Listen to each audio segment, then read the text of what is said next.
বিসমিল্লাহির রহমানির রহিম।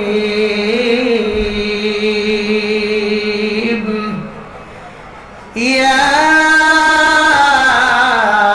আইয়ুহাল্লাযীনা আমানু কু আনফুসাকুম ওয়া আহলিকুম নারা।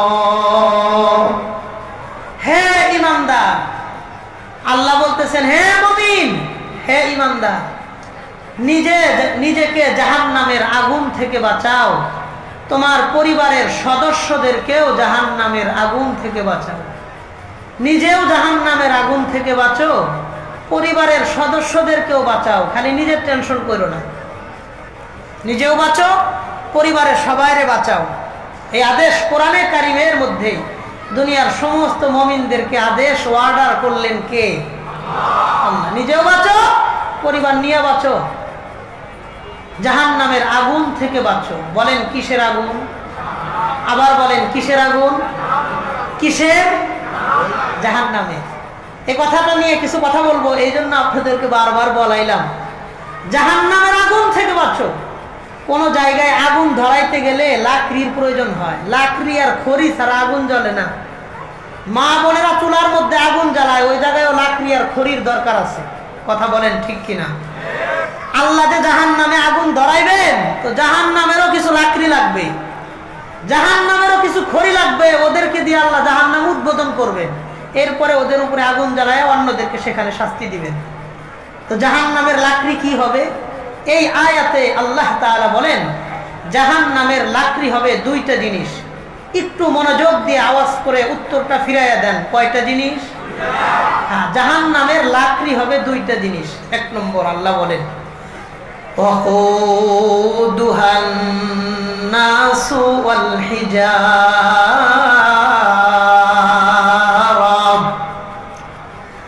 এক নম্বর জাহান্নামের লাকড়ি হবে, আল্লাহ বলেন আন্নাস,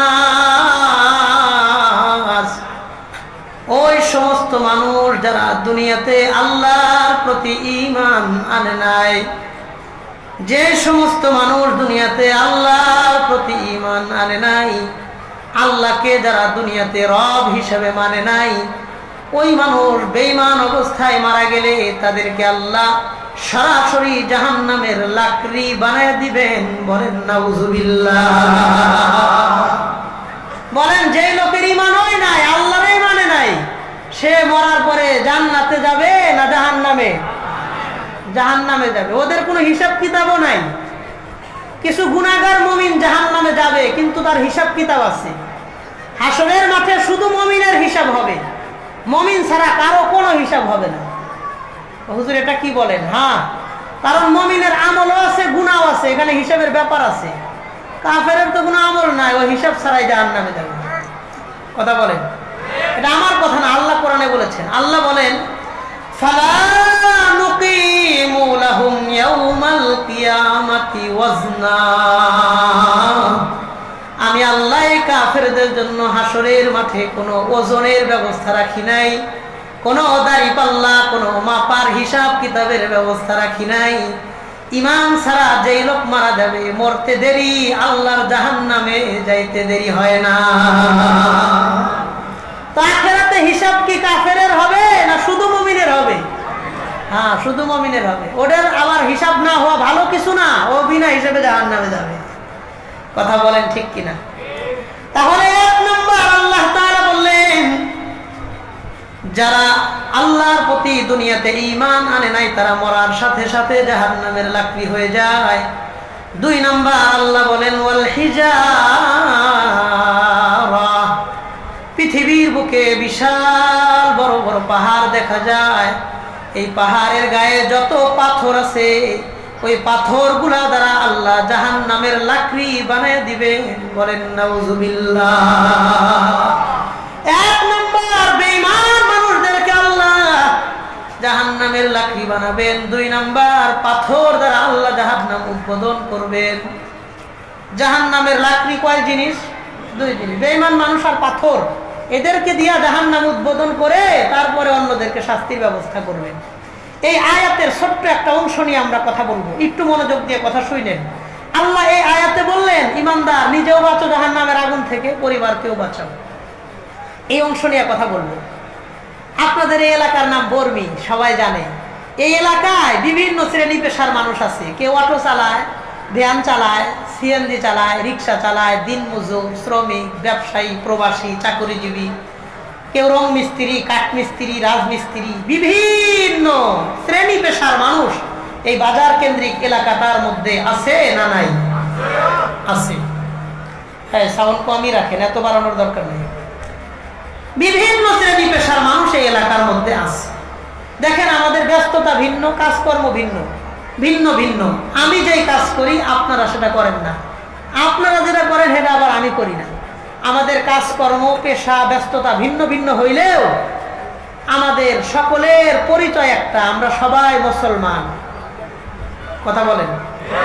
যে লোক চা বিক্রি করে ডাক দিয়ে জিজ্ঞান সে মুসলমান, যে ঝালমুড়ি ফুচকা বিক্রি করে, অটো চালায়, তাকেও ডাক দিয়ে জিজ্ঞাসা করে, সেও একজন মুসলমান। কথা বলেন ঠিক কিনা? একজন মুসলমান হিসেবে, এজ এ মুসলিম, আমার আপনার জীবনে যদি আমি আপনি দুইটা জিনিস পাই, একটু মনোযোগ দিয়ে উত্তরটা দিয়েন তো, কয়টা জিনিস পাই? যদি মুসলমান হিসেবে আমি আপনি আমার আপনার জীবনে দুইটা জিনিস পাই। এক নম্বর, দুনিয়ার এই সংক্ষিপ্ত জীবন সম্মানের সাথে হালাল রিজেকের ব্যবস্থার মাধ্যমে পরিবার নিয়ে কাটাইয়ে দিতে পারতেছি। যতটুকুন পারছি হালাল পদ্ধতিতে পরিবার নিয়ে সুখে শান্তিতে আল্লাহ দুনিয়াতে জীবন পার করানোর সুযোগ দিতেছেন। দুই নম্বর, মরার পরে এই পরিবার নিয়ে আল্লাহর জান্নাতে চলে যেতে পারছি। এই দুইটা জিনিস যদি নিশ্চিতভাবে আমার আপনার জীবনে পাই, এই জীবনে আর কিচ্ছু না পাইলেও কোনো আফসোস নাই। কথা বলেন। আগে আমার কথার লগে একমত হন, তাইলে সামনের কথাগুলো লাভ হইব, ফায়দা হইব।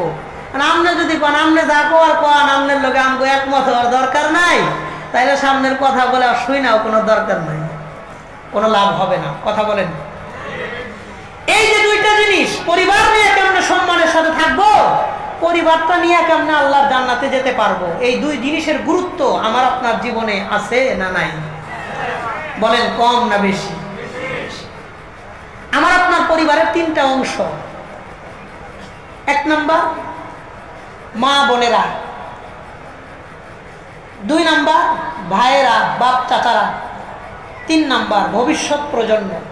মা বোনেরা আমাদের সমাজের বিশাল একটা অংশ, বাপ চাচারা, ভাইয়েরা আমাদের সমাজের বিশাল একটা অংশ, দ্বিতীয় অংশ। তিন নাম্বার আমাদের ভবিষ্যৎ প্রজন্ম। তাদের ব্যাপারেও আমাদের মাথায় ফিকির থাকতে হবে। কেন? আপনার ভবিষ্যৎ প্রজন্ম ভবিষ্যতে তারা মসজিদে যাবে না মন্দিরে যাবে, ওই শিক্ষা আমাকে আপনাকে দিয়ে যেতে হবে।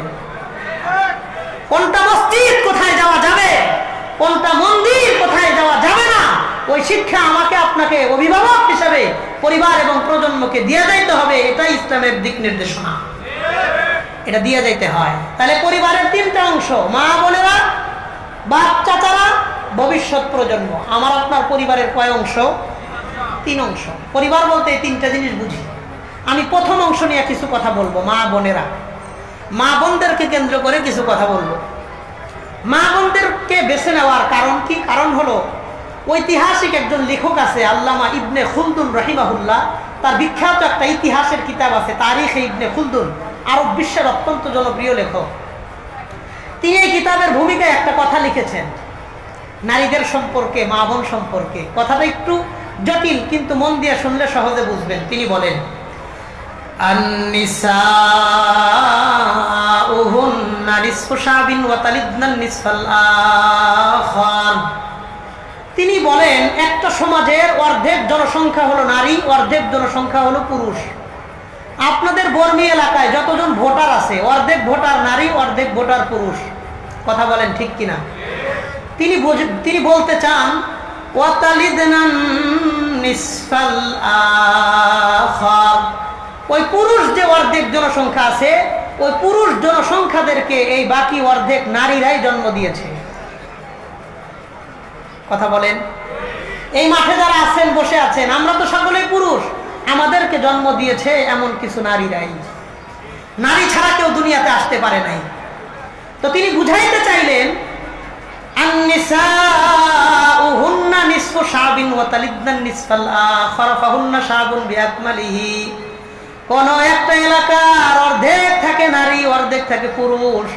ওই অর্ধেক পুরুষদেরকেও বাকি অর্ধেক নারীরাই জন্ম দিয়েছে। ফাহুন্না শাবুন বিআকমালিহি, সুতরাং নারীরাই হলো একটা দেশের পুরা জনসংখ্যা, নারীরাই হলো একটা জাতির মূল। নারী ছাড়া কেউ দুনিয়াতে আসতে পারে নাই, নারীর গর্ভ ছাড়া কেউ দুনিয়া দেখে নাই। সুতরাং নারীরা দুনিয়াতে যদি ঠিক হয়ে যায়, পুরা দুনিয়াটাই ঠিক হয়ে যায়। কোন পরিবারের স্ত্রী যদি দিনদার হয়ে যায়, নামাজি হয়ে যায়, ওই পরিবারের স্বামী অটোমেটিক নামাজি হয়ে যায়। কোন পরিবারের মা যদি নামাজি পর্দানেশী দিনদার হয়ে যায়, ওই পরিবারের ছেলেমেয়েরাও অটোমেটিক মার প্রভাবে প্রভাবান্বিত হয়ে দিনদার হয়ে যায়। নারী ঠিক তো দুনিয়া ঠিক। বর্মী এলাকার কোন নারী যদি বেপরদায় না চলে, যুবকদের গুনাহ হবে না। তালাই রিওয়ায়াত বুখারী শরীফের 3331 নম্বর হাদিস, 3331 3331 নম্বর হাদিসের বর্ণনা। এই হাদিসে নবীজি সাল্লাল্লাহু আলাইহি ওয়াসাল্লাম বলেন, وعن أبي هريرة رضي الله تعالى عنه وعنهم أنه قال قال النبي صلى الله عليه وسلم নবীজি সাল্লাল্লাহু আলাইহি ওয়াসাল্লাম বলেন, হযরত আবু হুরায়রা থেকে বর্ণিত, নবীজি বলেন, ইস্তাউসু বিন নিসা, তোমরা নারীদের সাথে নরম ভাষায় কথা বলবা। বলেন তো গরম ভাষায় না নরম ভাষায়? নবীজি বলেন তোমরা নারীদের সাথে নরম ভাষায় কথা বলবা। কারণ হলো ফাইন্নাল মারআতা খুলিকাত মিন জিলাইন ওয়া ইন্না আ'ওয়াজা শাইইন ফিজ জিলাই আ'লা। কারণ নারীদেরকে আল্লাহ তাআলা একটা বাঁকা হাড্ডি থেকে তৈরি করেছেন। কারণ নারীদেরকে আল্লাহ একটা বাঁকা হাড্ডি থেকে তৈরি করেছেন। বলেন তো সোজা হাড্ডি না বাঁকা হাড্ডি? নবীজি বলেন ওয়া ইন্না আ'ওয়াজা শাইইন ফিজ জিলাই আ'লা, পাজরের মধ্যে সবচাইতে বাঁকা হাড্ডি হলো উপরের হাড্ডিটা। আর পাজরের মধ্যে সবচাইতে বাঁকা হাড্ডি উপরের সবচেয়ে বাঁকা হাড্ডি থেকেই আল্লাহ নারীদেরকে তৈরি করেছেন। এই জন্য নবী বলেন ফাইন যাহাবাতা তুকিমুহু কাসারতাহু ওয়া ইন তারাকতাহু লাম ইয়াজাল আওয়াজা। তুমি যদি এই বাঁকা শক্ত হাড্ডিটারে টাইনা সোজা করতে যাও, এই হাড্ডিটা ভেঙে যাবে। আর তুমি যদি হাড্ডিটাকে ছেড়ে দাও, এই হাড্ডিটা আরো বাঁকা বাঁকা হইতে থাকবে, তোমার 14 গোষ্ঠীকে তার পিছনে পিছনে ঘুরাবে। আপনারা ঠিক কইলেও ঠিক, ঠিক না কইলেও ঠিক। এটা বুখারী শরীফের হাদিস। বলেন কোন কিতাবের হাদিস? বুখারীর হাদিস। নবী বলেন আল্লাহ নারীদেরকে একটা বাঁকা হাড্ডি দিয়ে বানাইছে, তাই না সোজা করতে যায় না, ভেঙে যাইব, বিপদ আছে। ছাইরা দিও না, আরো বাঁকা হইয়া তোমার এর পিছনে পিছনে ঘুরাইব। কথা কোন ঠিক কিনা? এই জন্য নবীজি বললেন নরম ভাষায় কথা কও নারীদের সাথে, গরম ভাষায় কথা বলো না, নরম নরম ভাষায় কথা বলো। এই হাদিস থেকে একটা কথা জানলাম, নারীদের স্বভাব চরিত্রের মধ্যে আল্লাহ সামান্য বক্রতা দিয়ে দিছে, একটু তেরামি স্বভাব তাদেরকে আল্লাহ দিয়ে দিছে। কথা বলেন ঠিক কিনা? এটা আমাদেরকে মাইনে চলতে হবে।